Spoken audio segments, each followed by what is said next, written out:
There have been big protests in eastern Libya after the collapse of 2 dams during a storm triggered catastrophic floods. The United Nations has now revised its estimate of the number of confirmed deaths to around 4,000, with at least 5,000 people still missing. Our correspondent Anna Foster has more from the port city of Derna, where the mayor's house appears to have been burned down by angry protesters. Anger and blame in Derna. After a week of struggle for its flood survivors, they raised their voices. This group gathered at the landmark Al-Sabaha Mosque to protest. And then, as night fell, there were videos that seemed to show the mayor's home set on fire. And Derna is paying a terrible price. Children, women, my mother, my brother, my sister, all dead. But they are not living here, they are living in the next street. This is a bad situation. We don't know, we don't need food, we don't need clothes. We need where we live. We joined Turkish recovery teams in this sealed-off zone to see their work. This is one of the streets that's been painstakingly cleared of victims, more than 500 in this area alone. But it's still such a small part of the devastation, and you can see there is still so much more to do. These buildings were overcome with water 20 to 30 metres deep. Bodies have been found as high as 6 floors up. When the floods came, it was a split-second decision for people living here. Would they be safer to stay or escape? In a school not far away, Khalima knows she made the right choice. She brought her 5 children here before their home was swept away, and it saved their lives.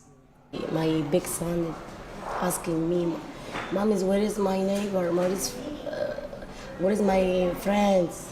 Water going take us to death."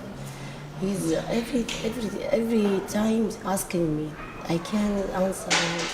I answer him, he's going to go to their family. And he say, "No, Mama is dead." I hear it. There are no lessons in this school, no homes to go back to. For now, the lives of this city's children are on pause. Anna Foster, BBC News, Derna. Well, let's get more from Anna Foster in eastern Libya with more on the protests. Well, late yesterday afternoon, hundreds of people gathered outside the main mosque in the centre of Derna. It's now right on the edge of that new chasm that has been carved out of the city. They were chanting, they were protesting against the authorities here in eastern Libya. Don't forget, of course, this is a divided country. There are 2 rival governments, rival administrations, one in the west and one in the east, who are responsible for things here. And this group of protesters say that those dams, they believe that they were not properly maintained and that they should have withstood the volume of water that came when the rains fell more than a week ago. I put that point actually a few days ago at the weekend to the Prime Minister here, Osama Hamad, the Eastern Prime Minister, when he was touring the area, and he said that it was nature and it was God and nothing could have withstood those rains. Now, of course, it's very difficult at this stage to know the truth of all of that, but the anger was palpable in Derna yesterday. We could hear the chanting echoing through the centre of the city. And then later in the evening, we saw these pictures emerging on social media, which appeared to show the mayor of Derna's home being set on fire by protesters. There were suggestions, again, that he perhaps had not done his job in maintaining the dams. But what I can tell you is that the anger, the grief here in Derna, the frustration for these survivors who are living in the middle of an impossible to imagine situation is really causing huge tensions here in eastern Libya, an area that already knows that so well. Well, let's cross live now to Beirut, where we can speak to our Middle East correspondent, Lena Sinjab. I wondered, Lena, if you can put the protests that we're seeing today into context. You know, Anna mentioned the grief, the anger that is really bubbling to the fore. But what about the protests? Is that something that would be unusual in Libya?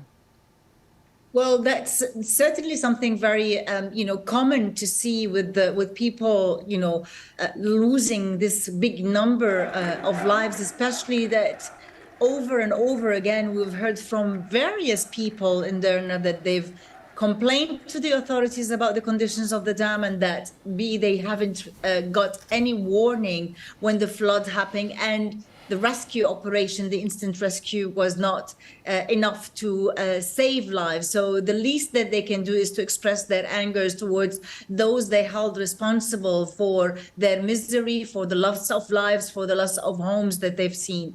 Of course, over the past decade, after the toppling of late President Muammar al-Gaddafi, these kind of forms of expression of protest and anger have not disappeared from the Libyan streets, because they were not happy with both governments, rival governments, one controlling the east and one controlling the west.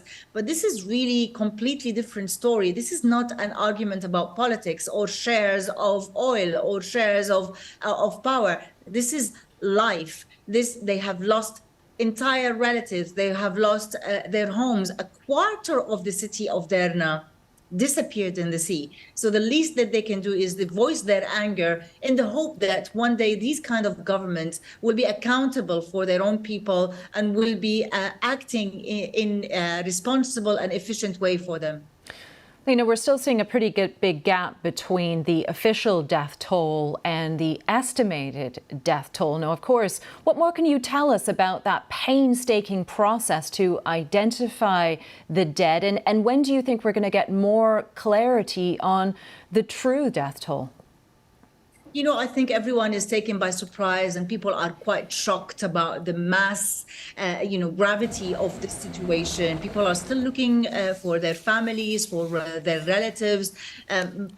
Probably if there's an efficient government there, are also going through the registry of the residents, the number of residents, calling up who's traveling, who's there. So really to get a clear figure of the number of dead versus missing is going to take, probably days and weeks before it's clarified. Of course, that is also ongoing while, rescuers and, Okay, Lena. for the dead as well. Thank you very much, Lena Sinjab, speaking to us from Beirut. Thank you.